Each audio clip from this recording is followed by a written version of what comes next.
കോഴിക്കോട് നിന്നാണ് അടുത്ത വാർത്ത. കോഴിക്കോടുള്ള സ്വകാര്യ ധനകാര്യ സ്ഥാപനമായ സിസ് ബാങ്കിനെതിരെ നിക്ഷേപകരും ജീവനക്കാരും നൽകിയ പരാതിയിൽ പോലീസ് കേസെടുത്തു. ബാങ്ക് സിഇഒ വസീം, മാനേജറായ ഷംന കെ.ടി, റാഹില ബാനു, മൊയ്തീൻകുട്ടി, മറ്റു ഡയറക്ടർമാർ എന്നിവർക്കെതിരെയുമാണ് കേസുള്ളത്. വിവിധ നിക്ഷേപകരിൽ നിന്ന് 20 കോടിയോളം രൂപ തട്ടിയതായാണ് പരാതി.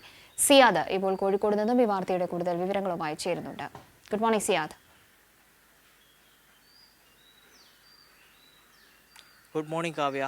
ഒരു വലിയ കോഴിക്കോടുള്ള സ്വകാര്യ ധനകാര്യ സ്ഥാപനമായ സിസ് ബാങ്കിനെതിരെയാണ് നിക്ഷേപകരും കോഴിക്കോടുള്ള സ്വകാര്യ ധനകാര്യ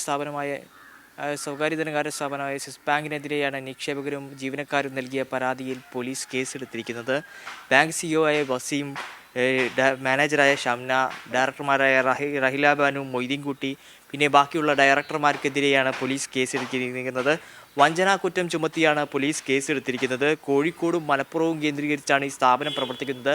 ഈ കോഴിക്കോടും മലപ്പുറവും കേന്ദ്രീകരിച്ച് വിവിധ നിക്ഷേപകരിൽ നിന്നായി 20 കോടിയോളം രൂപ തട്ടിയതായാണ് പരാതി.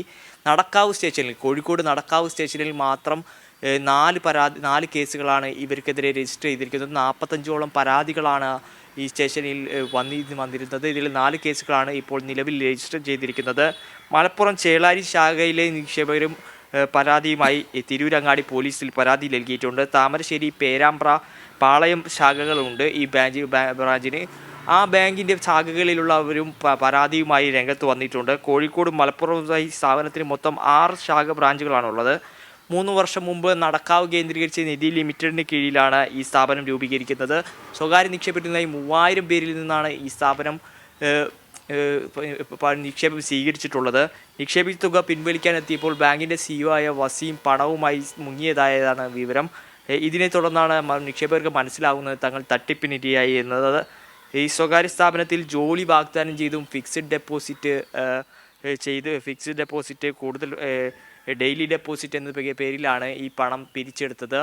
എന്നാൽ ഇതിൽ പറയാനുള്ളതെന്ന് പറഞ്ഞാൽ സാധാരണക്കാരായ ആളുകളെ നിന്നാണ്, വളരെ സാധാരണക്കാരായി നമ്മൾ നേരത്തെ വിട്ടിരുന്ന വാർത്ത പോലെ തന്നെ ഒരു വഴിയോര കച്ചവടക്കാരനിൽ നിന്ന് പോലും വലിയ രീതിയിലുള്ള തുക തട്ടിയെടുക്കാൻ ഇവർ സാധിച്ചിട്ടുണ്ട്. ഇവർ അതുപോലെ തന്നെ വേറെ നമ്മൾ കണ്ട ഒരു ആളിൽ നിന്ന് ഉമ്മയിൽ നിന്ന് 10 ലക്ഷം രൂപ ഇവർ ഇത്തരത്തിൽ തട്ടിയെടുത്തിട്ടുണ്ട്. കോഴിക്കോട് സ്വദേശികളായവരിൽ നിന്ന്. നടക്കാവ് സ്റ്റേഷനിൽ മാത്രം 45ഓളം പരാതികളാണ് ഉണ്ടായത്.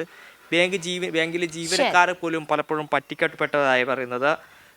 കൂടുതലായിട്ടും ആളുകൾ ബാങ്കിൽ നിന്നുള്ള ജീവനക്കാരായാലും അവരുടെ കയ്യിൽ നിന്ന് പോലും വലിയ രീതിയിലുള്ള തുക പിരിച്ചെടുത്തതിന് ശേഷം ഇയാൾ സ്ഥലം വിടുകയായിരുന്നതാണ്. ശരി സിയാദ്, താങ്ക് യു. എന്തായാലും സിയാദാണ് ഈ വാർത്തയുമായി ബന്ധപ്പെട്ട കൂടുതൽ വിവരങ്ങൾ നൽകി.